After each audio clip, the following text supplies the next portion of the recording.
In September of the same year, 1944, came Operation Market Garden, the largest airdrop ever attempted.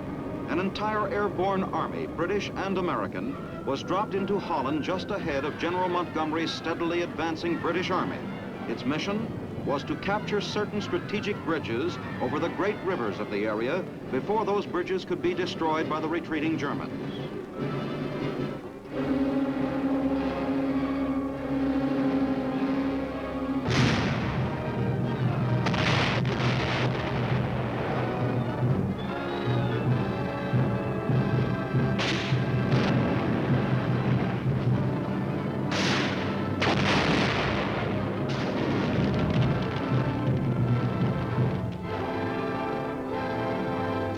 After some of the bitterest fighting of the entire war, the mission was only partly successful. However, the airborne divisions of World War II were not limited to an airborne role. They were also employed as regular infantry divisions. The 101st, in fact, achieved its greatest fame fighting as an infantry division at Bastogne. But fighting as an infantry division required somewhat different weapons and equipment than fighting as a strictly airborne unit.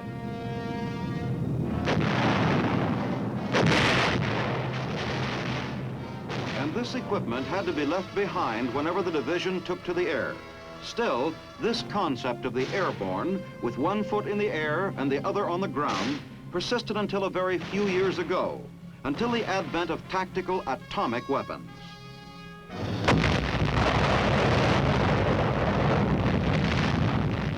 These weapons, of course, changed a good many concepts of warfare. Because of their tremendous power, doctrines which had been honored for generations were suddenly outmoded.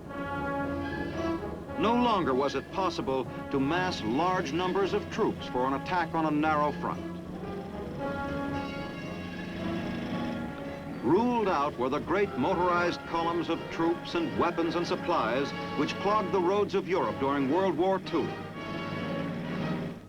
Ruled out also were the large ammunition dumps, the elaborate harbor installations. All of the concepts involving these facilities would have to be modified or discarded. In short, tactical atomic weapons have forced modern armies to disperse. Battles henceforth will have to be fought by relatively small units having great mobility and firepower. That's why our airborne divisions recently have undergone a complete reorganization.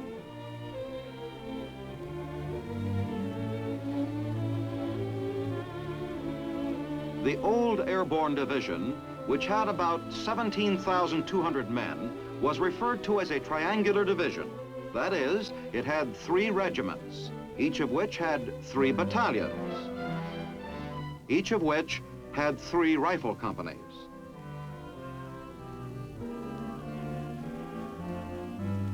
The new division, which has only 11,500 men, is what we call a pentomic division.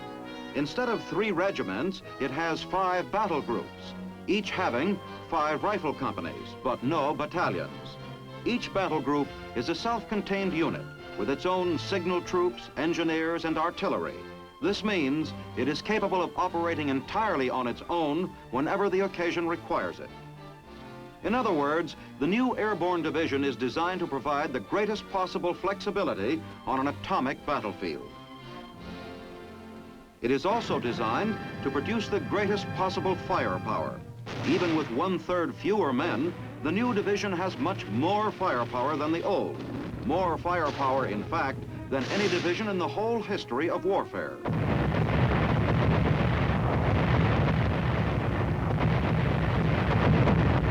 To achieve this added firepower, more men have been placed in combat positions and have been given better weapons, more automatic weapons, harder hitting weapons.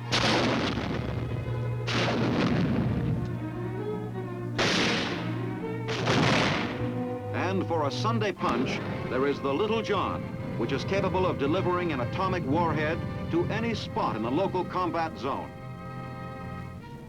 And this tremendous firepower is always available. Every weapon in the division, as well as every other item of equipment, can be transported by air. Where the division goes, its weapons go with it.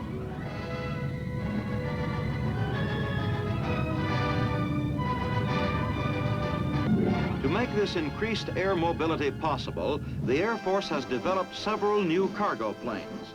There is the C-123 Provider, for instance, which can carry either troops or heavy equipment.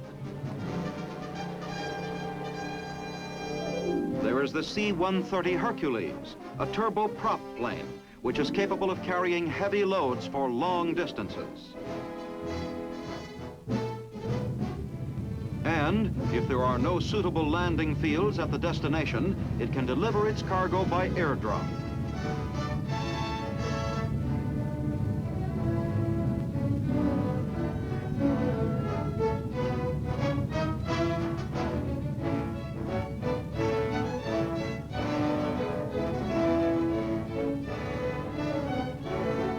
Nor has mobility on the ground been neglected. While the large cargo trucks have been discarded, more of the smaller trucks and jeeps have been included. And a new and ingenious little vehicle has been added, the mechanical mule, which can make itself useful in 100 different ways. All weapons in the division can be moved rapidly, wherever they are needed. And if the ground is too rough for them to be moved overland, they can be moved by air. In short, the new Airborne has the firepower to overwhelm the enemy and the mobility to use its firepower to the best possible advantage. And in the roles which have been marked out for it, the Airborne will need all of the mobility and firepower it can muster.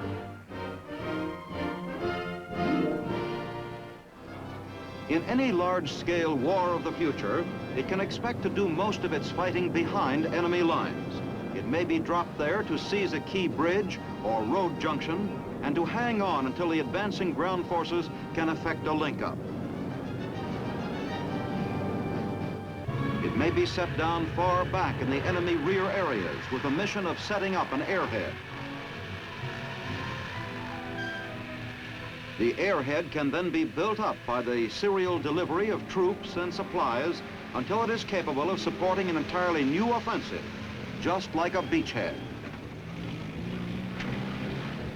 The Airborne may also be used to conduct a raid on a vital factory or airfield and then get out.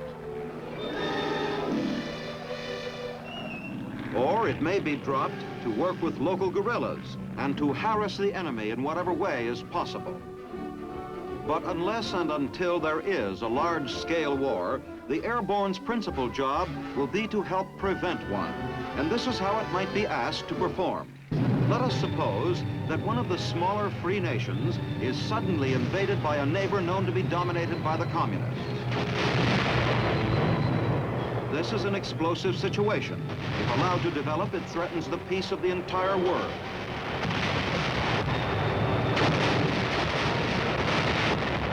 The news is flashed around the globe, to Paris, to London, to Washington. All branches of our government are alerted, including the Department of Defense. After a conference at the very highest level and consultation with the United Nations, it is decided that immediate action must be taken. The brush fire must be snuffed out quickly before it has a chance to spread. The Airborne is selected to serve as the Fire Brigade. At Fort Bragg, North Carolina, the 18th Airborne Corps receives an urgent message from the Department of the Army. 2 battle groups are ordered to prepare for immediate departure to the trouble zone. Key personnel must be alerted.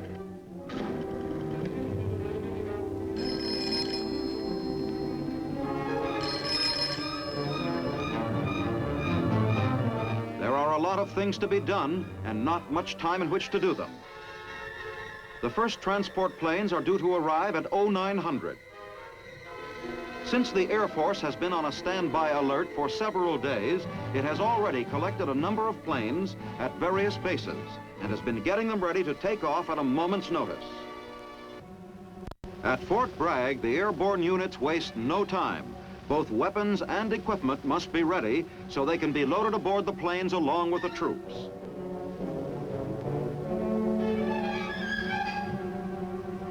Soldiers living off-post use every available means of transportation to reach their units.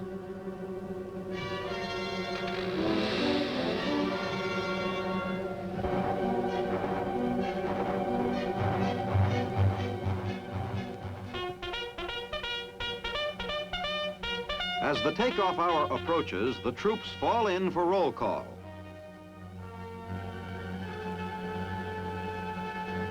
As soon as the roll has been called, the various units start for the airport.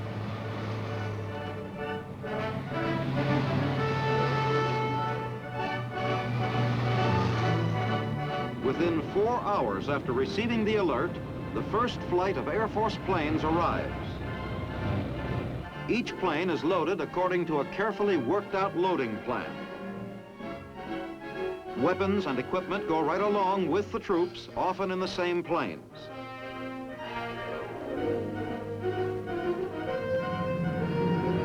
As soon as they are loaded, they take off. The fire brigade is on the way. Meanwhile, in the country which has been attacked, American officers are conferring with the local authorities. They must first learn the exact military situation.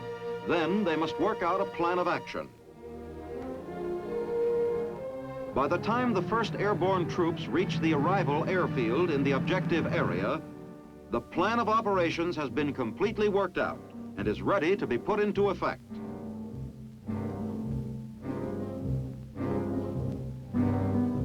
The leading elements prepare immediately to make a parachute drop into the combat zone. They are loaded aboard planes which have been flown in from nearby bases, especially for this purpose. And their weapons and equipment are prepared so that they can be dropped along with the troops. Planes take off for the local trouble spot.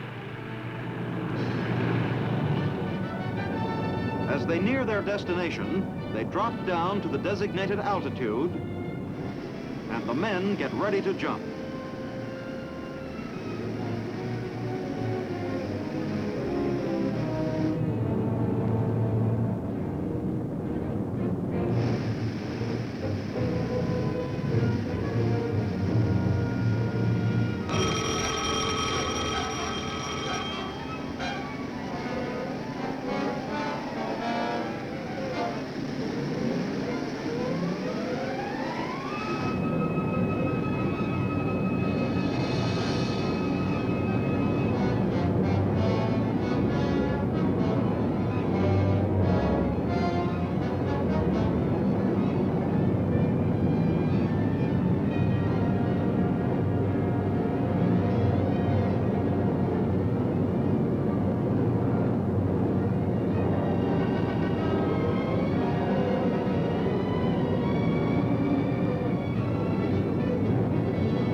Weapons and equipment stream earthward.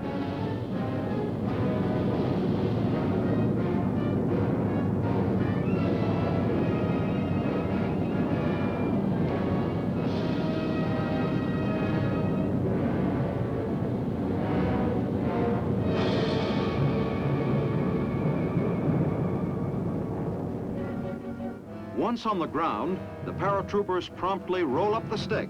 That is, they reassemble as quickly as possible. At the same time, they gather up their equipment. From now on, everything goes according to a prearranged battle plan.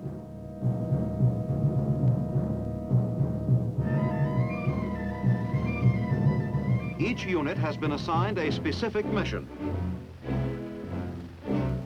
One unit hurries off to seize a key road junction. Its mission is to block any further advance of the invading force.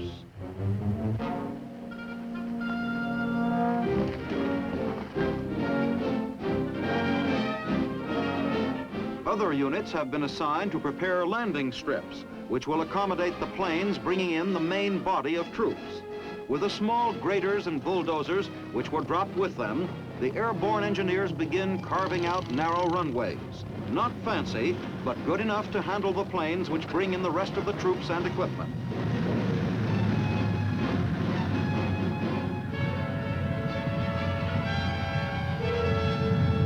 At the strategic road junction, the invading force has been stopped temporarily. More troops and more equipment are fed into the battle.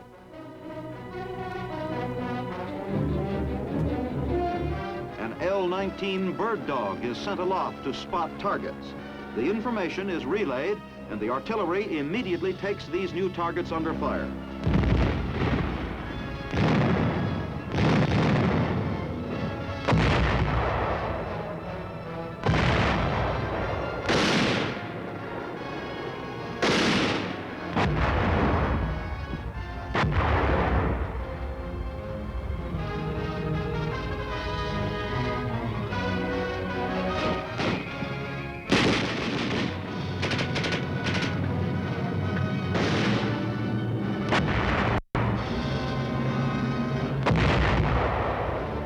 Enemy is rocked back on his heels. The Bird Dog reports that enemy forces are beginning to retreat. Now the helicopters move up. Their mission is to gather up men and their weapons and leapfrog them forward.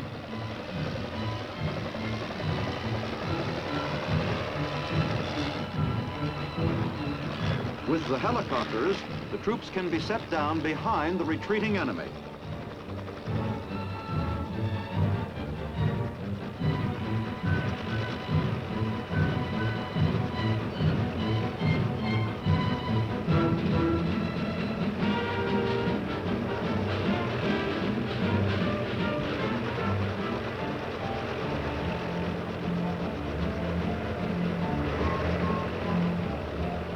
These airborne infantrymen soon turn the enemy retreat into a rout.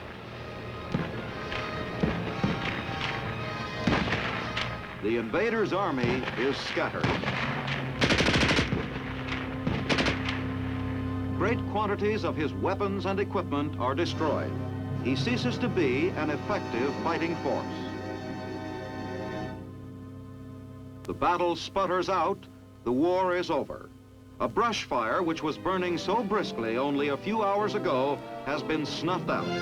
What is even more important, it has been snuffed out quickly before it has had a chance to spread, before it has had a chance to menace the peace of the entire world. The Fire Brigade has done its job.